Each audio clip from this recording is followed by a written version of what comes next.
በቤት ውስጥ በድብቅ ካሜራ እንደሚሰልሏችሁ እንዴት ማወቅ እንደምትችሉ ላሳያችሁ። በሰው ቤት ውስጥ ለምትሰሩ እንዲሁም አረብ ሀገር የምትኖሩ ፍጹም የማናውቀውና የተለያዩ አይነት ካሜራዎች አሉ።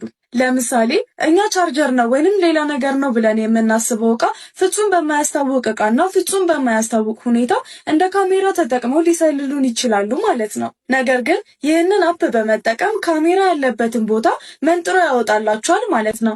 እንዲሁም ካሜራ ሊሆን ይችላል ብላችሁ የጠረጠራችሁበት ቦታ ላይ በማስጠጋት ጥርጣሬያችሁን ያስወግድላችኋል። አፕሊኬሽኑን የምትፈልጉ ከሆነ ወደ ፕሌይ ስቶር በመሄድ ማለዳ ቲፕስ ብላችሁ እንደጻፍኩት በመጻፍ ሰርች ስታደርጉ ይህንን አፕ ያመጣላችኋል። ኢንስታል የሚለው ላይ ክሊክ በማድረግ አፑን ስልካችሁ ላይ ጫኑ።